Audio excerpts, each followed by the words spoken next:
ভালোবাসা ভিক্ষা করে পাওয়া যায় না। তুমি বলো ভিক্ষা করে কি কোনো কিছু পাওয়া যায়? ভিক্ষায় তুমি ১ টাকা পেতে পারো কিন্তু কেউ তোমায় ৫০০ টাকা দেবে না। তাই ভালোবাসা অর্জন করতে হবে। আর অর্জন করতে না পারলেও তাকে এতটা বাধ্য করে দিতে হবে যে দিন শেষে সে তোমাকে হারিয়ে যেন আফসোস করে। হ্যাঁ, এই আফসোস তুমি বাস্তব জীবনে থেকে কঠিন সততার সাথে লড়াই করে তাকে বুঝিয়ে দিতে হবে। জীবনে এত পরিশ্রম করো যে তার ফোন, তার এসএমএস, তার মেমোরিজ মনে করার সময় যেন তোমার না থাকে। তুমি কি জানো তোমার মধ্যে এখন এমন এনার্জি কাজ করছে যেটা তুমি প্রয়োগ করে হয় তুমি তোমার দুঃখ, দুর্বলতা কান্নাকাটি করে তাকে বুঝিয়ে দেবে, নিজের জীবন ধ্বংস করে তাকে বুঝিয়ে দেবে যে সে তোমায় ছেড়ে ভালো কাজই করেছে। নয় তুমি তোমার জীবনে এই এনার্জিকে কাজে লাগিয়ে এমন একটা পর্যায়ে পৌঁছে যাবে সে তোমায় দেখে শুধু আফসোস করা ছাড়া তার কিছুই থাকবে না। এই সবটাই তোমার উপর। আমি তোমাকে শুধু হেল্প করে দিতে পারি।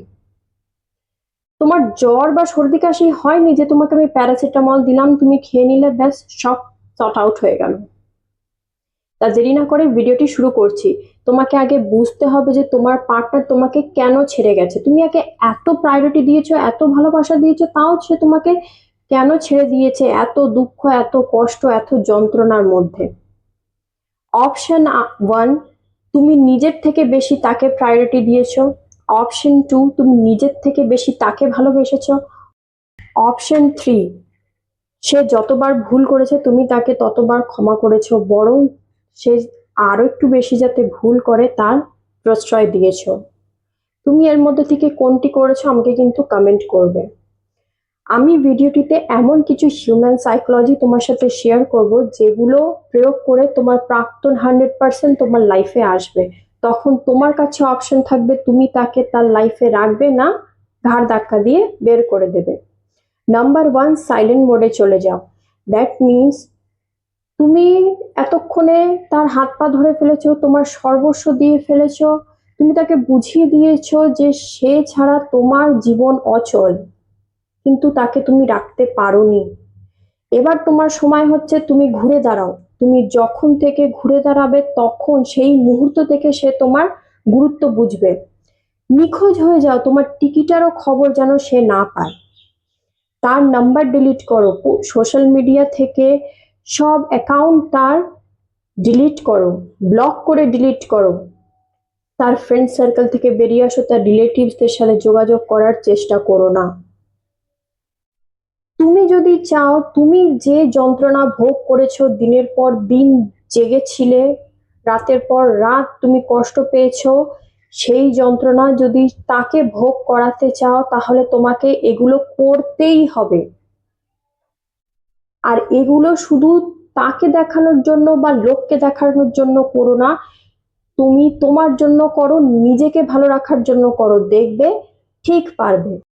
নাম্বার 2, লাস্ট বার বুঝিয়ে দেখি কনসেপ্ট থেকে বেরিয়ে আসো। সে যখন তোমার মুখের উপর বলে দিয়েছে ব্রেকআপ, তার বিহেভিয়ারে তুমি বুঝতে পারছো সে তোমার সাথে থাকছে না, থাকতে চাইছে না, তাকে বোঝানোর চেষ্টা করো না বা কোনো রিয়্যাক্ট করো না। রিয়্যাক্ট মিনস চেঁচামেচি করছো, বলছো আমি মরে যাবো, আমি সুসাইড করে নেবো, হাত কাটছো, কি বলবো, স্যাড স্টেটাস লাগাচ্ছ, এইসব করো না। এইসব করলে সে আরো দৃঢ় বিশ্বাসী হলো যে তাকে ছাড়া তুমি আর কাউকে ভালোবাসতে পারবে না। বরং কি করবে, তাকে একটা স্মাইলি দেবে আর বলবে ঠিক আছে অসুবিধা নেই বলে চলে আসবে।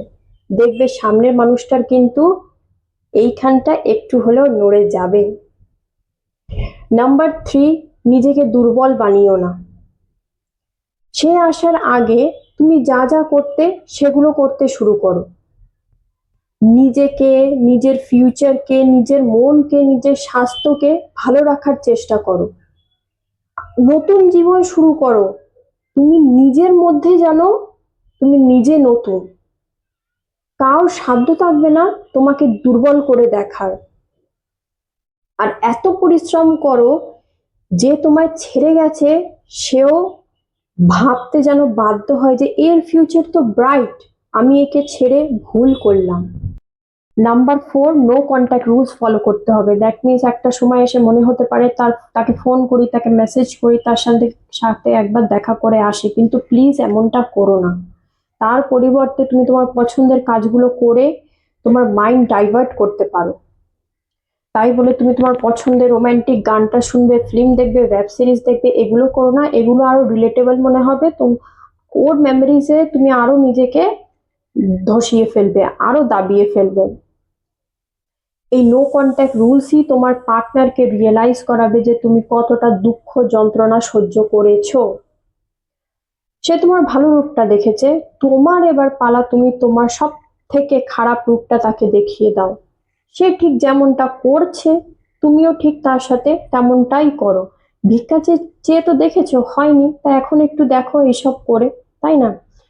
আর আমি তোমাকে 100% শিওরিটি দিচ্ছি, এইগুলো ফলো করলে তোমার পার্টনার আবার তোমার লাইফে ফিরে আসবে।